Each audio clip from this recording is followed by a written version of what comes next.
For nearly 3 years, Ukraine has fought one of the most brutal wars of the modern era, with weapons sent from across the Western world. The United States has sent billions in military equipment.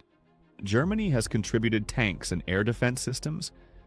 The United Kingdom has trained thousands of soldiers. But there is one country, a nation of just 10 million people nestled in the cold forests of Scandinavia, that has quietly assembled what may be the most ambitious military support program in European history. That country is Sweden. And what Stockholm just announced is not simply another aid package. It is a commitment so vast, so transformative, that military analysts are calling it the single most significant European defense pledge since the full-scale invasion began in February 2022. Now, we are going to break down exactly what Sweden has done, why it matters, and what it means for the future of this conflict. Because the details of this support program reveal something that most headlines have completely missed. And by the end of this video, you will understand why a country that spent 2 centuries avoiding military alliances has now positioned itself as one of Ukraine's most critical defenders. First, let us establish the scale of what we are talking about. According to official figures released by the Swedish government in late December 2025, Sweden has contributed approximately 111 billion Swedish kroner to various initiatives supporting Ukraine since the war began. To put that in perspective, that figure translates to roughly 11 billion United States dollars. For a country with a gross domestic product smaller than that of the state of Illinois, this represents an extraordinary commitment. Sweden now ranks among the most generous donors to Ukraine on a per capita basis anywhere in the world. But raw numbers only tell part of the story. What makes Sweden's approach unique is not just the quantity of support, but the quality and the strategic thinking behind it. Here is where things get interesting. In October 2025, Ukrainian President Volodymyr Zelensky traveled to Linköping, the home of Swedish defense giant Saab. There, standing in front of one of the most advanced fighter aircraft in Europe, Zelensky and Swedish Prime Minister Ulf Kristersson signed a letter of intent that sent shockwaves through the defense community. The agreement outlined a framework for Ukraine to acquire between 100 and 150 Saab Gripen E fighter jets over the coming decade. Let that number sink in for a moment.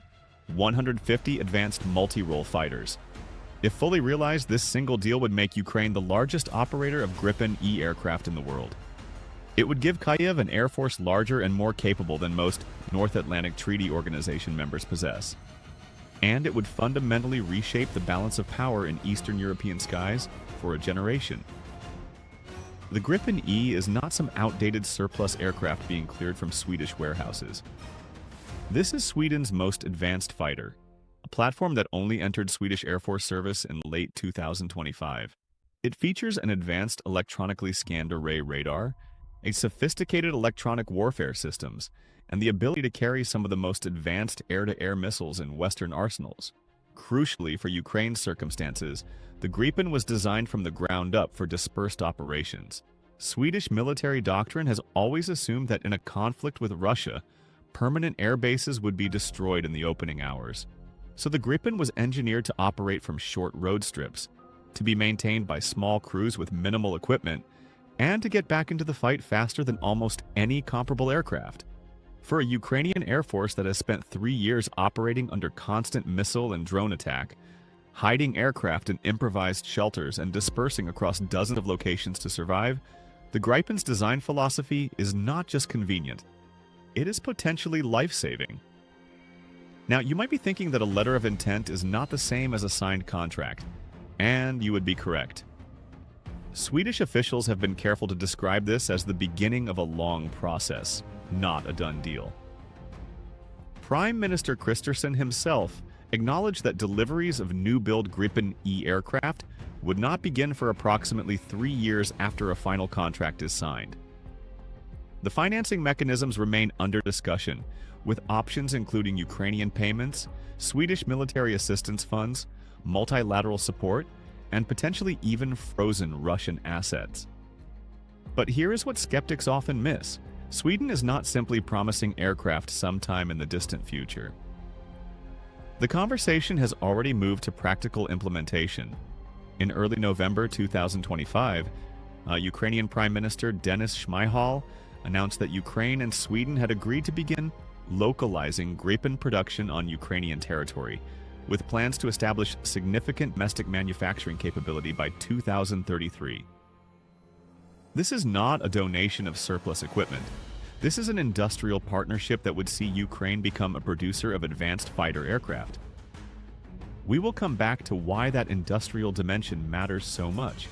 But first, we need to understand what Sweden is delivering right now, while those long-term plans take shape.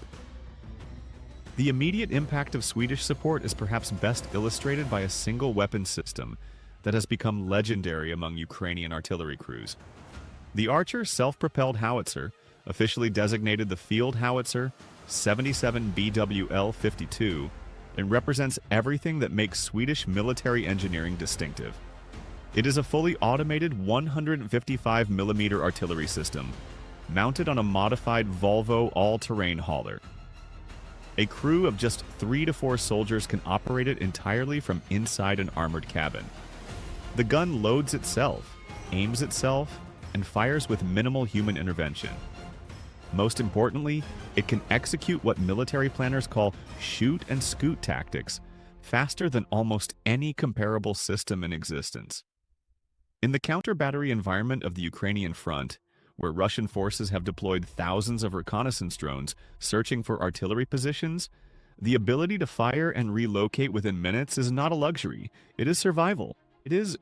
Ukrainian crews have reported that the Archer's range of up to 50 kilometers allows them to strike Russian positions while remaining beyond the effective reach of most Russian tube artillery.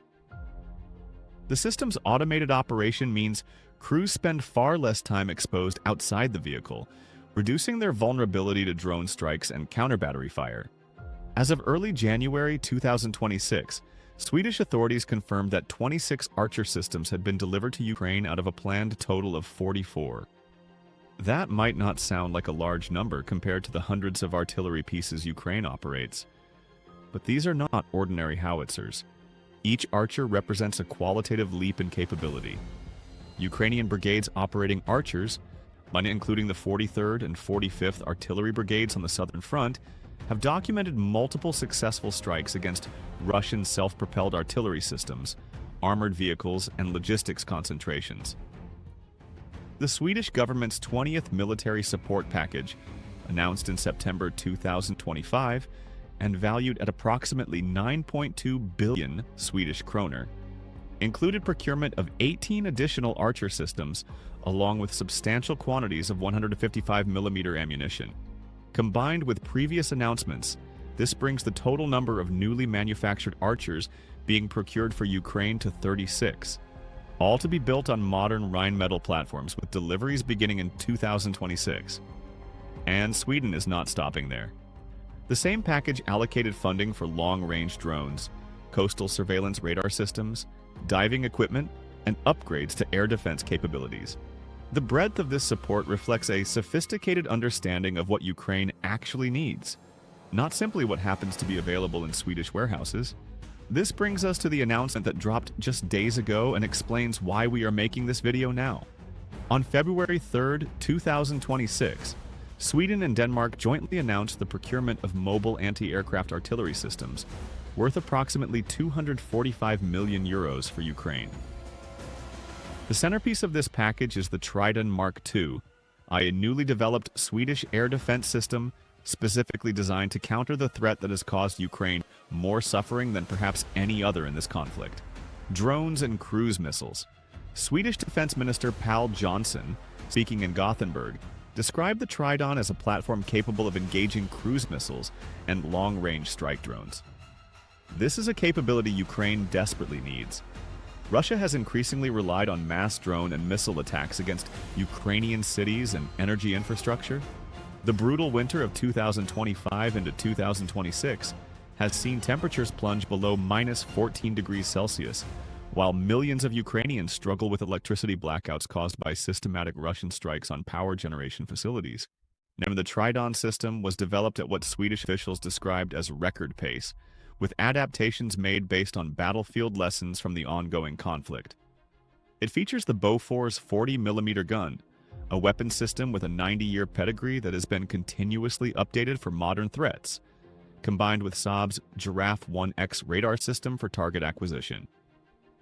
The systems being procured will include substantial quantities of ammunition, including advanced pre-fragmented programmable proximity-fused rounds capable of engaging small, fast-moving aerial targets.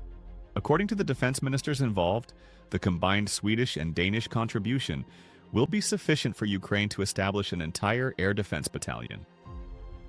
Deliveries are expected to begin within 12 months. In the context of a conflict where air defense assets are perhaps the most precious commodity on the battlefield, this is not a symbolic gesture. It is a potentially decisive contribution. But there is something even more significant happening beneath the surface of these equipment deliveries. Sweden has fundamentally rethought how military assistance should work. In the early phases of Western support to Ukraine, the pattern was straightforward. Countries would donate equipment from their existing stockpiles, often older systems that were being replaced anyway, and Ukraine would figure out how to maintain them. This approach had obvious limitations. Every donated system came with unique maintenance requirements, spare parts challenges, and training needs. Ukrainian forces found themselves operating a bewildering array of equipment from dozens of countries, each with its own logistics tale. Sweden has moved toward a different model.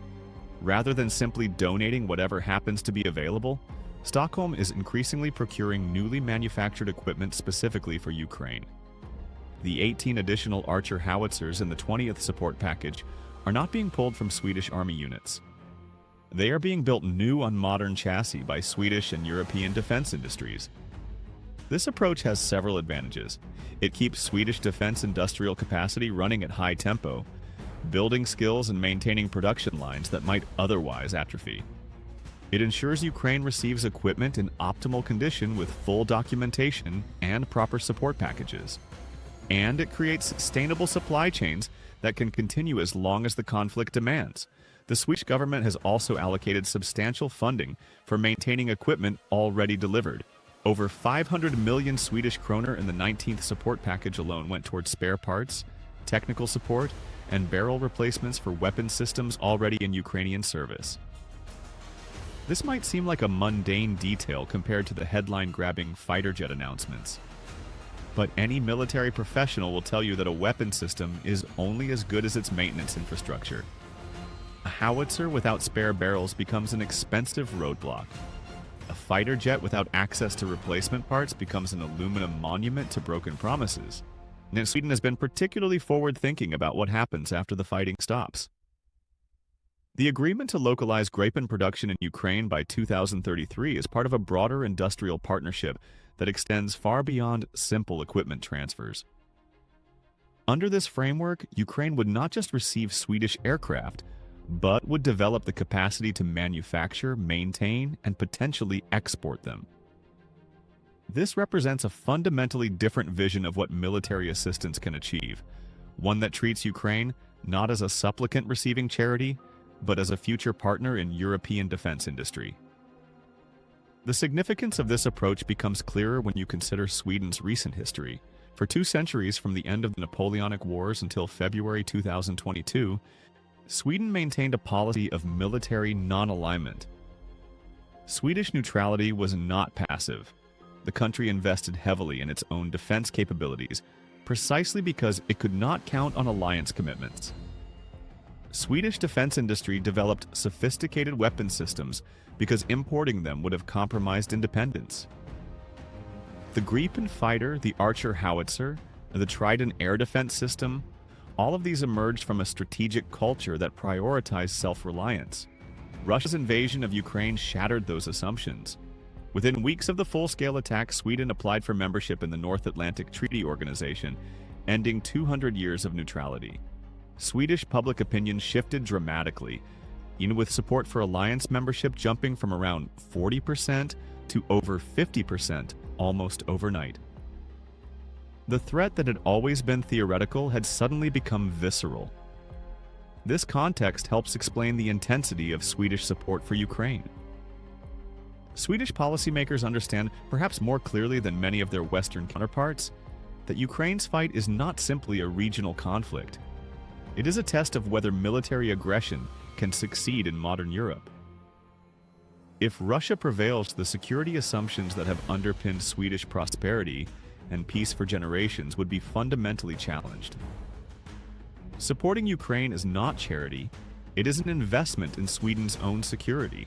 Defense Minister Johnson has been explicit about this logic. In announcing the March 2025 support package, he stated that Russia has the initiative in the war and that Sweden needs to support Ukraine to break that trend. The message to other European countries was equally direct. Now is the time for all European countries to really increase support for Ukraine. Sweden has backed those words with action. The framework for military support to Ukraine established by the Swedish government now totals 80 billion Swedish kroner for 2026 through 2027. Combined with civilian assistance, which includes energy infrastructure support, humanitarian aid, and reconstruction funding, Swedish contributions are approaching proportions that would have seemed unimaginable just a few years ago. According to the Kiel Institute's Ukraine Support Tracker, one of the most comprehensive databases tracking international assistance, Sweden ranks among the top donors when measured against the size of its economy. Only a handful of countries, mostly the Baltic states and Nordic neighbors who share Sweden's proximity to the Russian threat, have committed comparable shares of their national wealth to Ukraine's defense. But perhaps the most telling indicator of Swedish commitment is what Stockholm has been willing to sacrifice domestically. In December 2025, the Swedish government announced that development assistance to 5 countries, Zimbabwe, Tanzania, Mozambique, Liberia, and Bolivia, would be phased out to redirect funds toward Ukraine. This decision was not made lightly. Sweden has long prided itself on maintaining one of the world's most generous foreign aid programs. Cutting assistance to some of the world's poorest nations to support a middle-income country at war required political courage and represented a clear statement of strategic priorities. Minister for International Development Cooperation Benjamin Dousa stated explicitly that Ukraine is now Sweden's top aid priority. The target is to raise development assistance to Ukraine to at least 10 billion Swedish kroner by 2026. Combined with military support, this means that a substantial fraction of Sweden's entire international engagement budget is being channeled toward a single conflict. Now, let us be clear about what we do not yet know. The Gripen deal, while potentially transformative, remains a letter of intent rather than a signed contract. Financing mechanisms are still being negotiated. Production timelines could slip. Political circumstances could change in ways that derail even well-intentioned plans.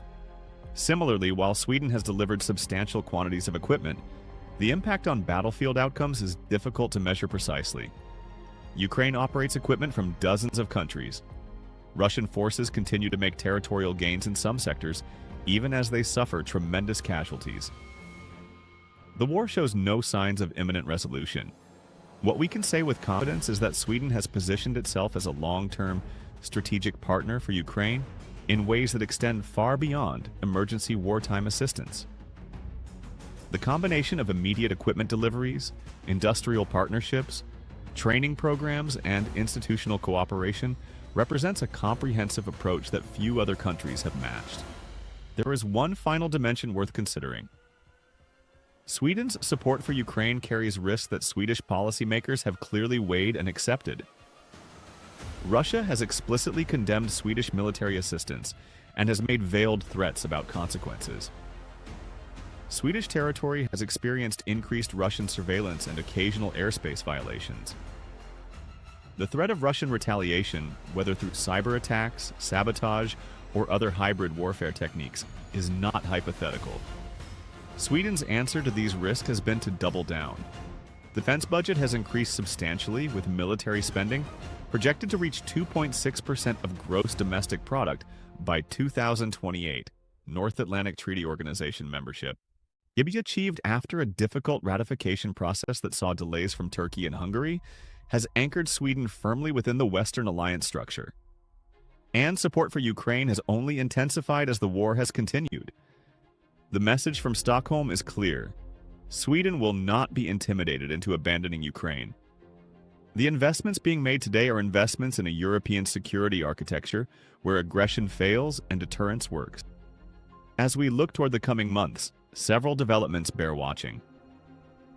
The progress of negotiations on the Gripen deal will indicate whether the ambitious vision outlined in October 2025 can be translated into concrete deliveries.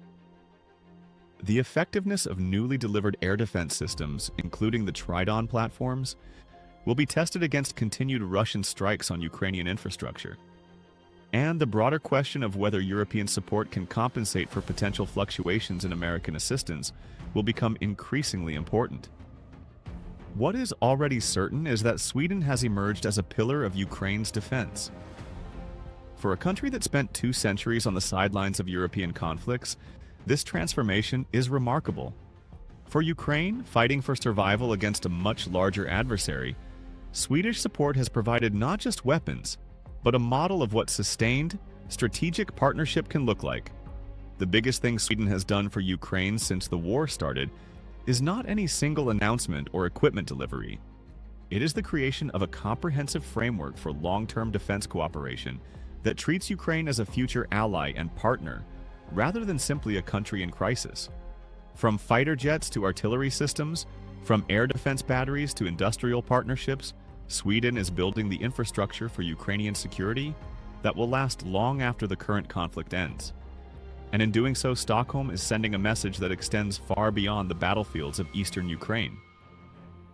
The message is that aggression has consequences, that democratic nations will stand together, and that the defense of European security is worth whatever sacrifices it requires. This video is for educational and news commentary purposes only, based on publicly available information. Details may evolve as new reporting emerges.